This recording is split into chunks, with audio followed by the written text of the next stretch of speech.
So I recently bought this nearly mint condition Apple Watch Series 7 44mm with cellular, and I was so excited because I thought I got a great deal on this. And it turns out it was too good to be true, because this is actually under activation lock, which basically means I can't use it. There's no way working around it and nothing like that unless you have the previous owner's iCloud or they take it off of their iCloud. It's pretty much a very expensive paperweight. So yeah, I got scammed, but I want to teach you guys how to buy an Apple Watch used without getting scammed, because it is possible. I got the first generation Apple Watch SE for $100 and it was completely free from activation lock, worked perfectly, and it works like a charm from the original owner of the Apple Watch. So whether you're buying it in person or online, I'm going to teach you how to buy a used Apple Watch without getting scammed. So let's talk tech.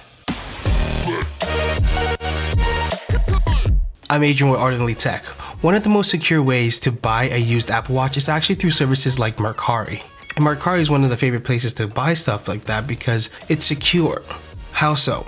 Mercari will actually give you 3 days after receiving the item for you to leave a rating. If you leave a rating, that means great. If there's a problem with the Apple Watch, you can let them know and they will properly give you a refund of your money. And that is a great and useful service from Mercari. But what should you look for when you're looking at listings? There's a few things. You should look for good pictures, good detailed descriptions. Not every description is going to be super detailed, obviously. You're looking for honesty in those details. It's always a great thing to ask if they have the original box. Most of the time, if they do, it will be pictured. But if they don't have it pictured, you can always ask. And usually when people have the original box, it's safe to say that they are the original owner. If they don't have the box, you can always ask for a proof of purchase, like a receipt from Apple or wherever they bought the Apple Watch from. Another thing you're going to want to look for is to make sure the price is reasonable around the price range of the particular Apple Watch you're looking for. So if it's too good to be true, chances are it might be.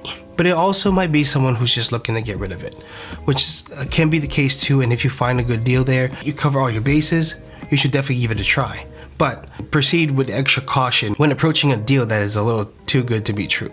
And one of the biggest red flags is if they ask you to pay for the product on something like Venmo or another third-party app like PayPal or Cash App, even Zelle. No matter how secure those other services are, stay on app. Again, you can get the refund from Mercari if anything happens. If you go with a third-party app like PayPal or Cash App, Venmo, you won't be able to get that refund. That's if you're buying it online and they're shipping it to you. It's a little bit different if you're meeting in person. I'll get into that a little bit later when we talk about in-person purchases. If you want to test to make sure that they're friendly or approachable, you can always ask for extra pictures. Ask for specific parts of the Apple Watch. Ask more about the minor details. If they talk about a certain scratch, ask about where that scratch. Ask them if it obscures the screen a little bit.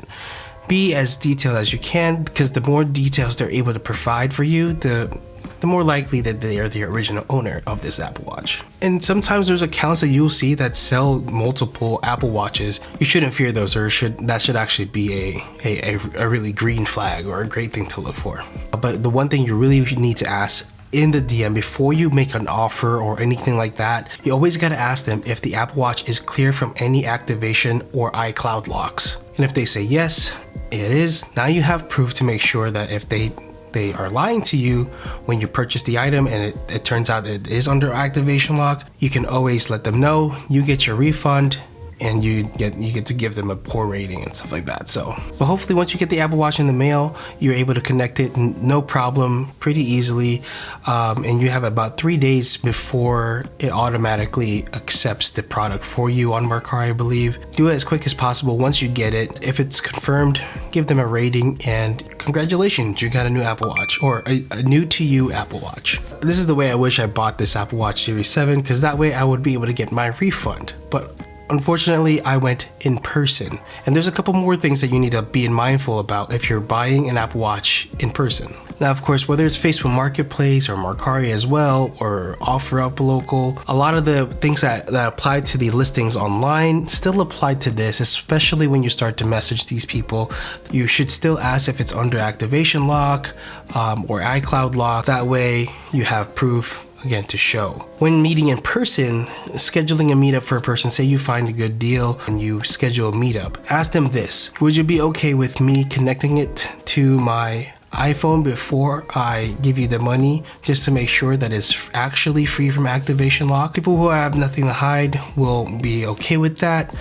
People who aren't are actually going to be a little dodgy about that. I don't want you to scam me or this and that, and that's a valid thing, but they'll really lean into that and really refuse that. So, but most people will come around if they are an honest, genuine seller of their own Apple Watch. Most people won't have an issue with that. So when you go to that meetup, before you give them the money, whether it's digital money like through Venmo or Zelle or wherever you're gonna give them, pay them, or if you're giving them cash, hold that with you. Don't give it to them yet. Get that Apple Watch, connect it to your iPhone right away. Make sure you ask them to make sure that the Apple Watch is charged prior to the meetup. I forgot, this is another red flag. If they don't have an Apple Watch charger, red flag. It's because they want it to be dead when they sell it to you. Okay. Now, ask them to charge the Apple Watch before the meetup. That way, it's ready to go. You can connect it. It might take a little while, but you won't get very far if it is under activation lock. Now, some people don't do it the right way, and so you give them the benefit of the doubt. Have them log into your iCloud. If they don't do that, have them tell you the password so you can put it in and go in. So if that works out, perfect, you're good to go. Give them the money, be on your way. Congratulations, you got a new to you Apple Watch.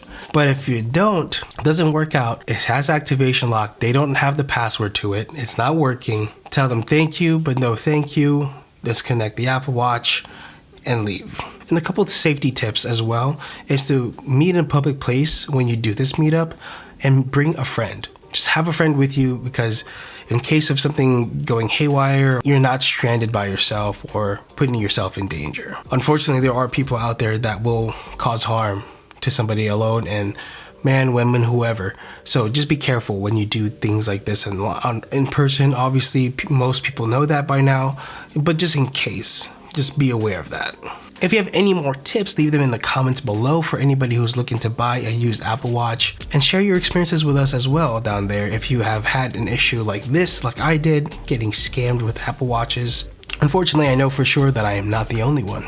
And I wish there was a way to return these Apple Watches to the original owners, but Apple is too serious about the Apple security. So unfortunately, I cannot return this to the original owner.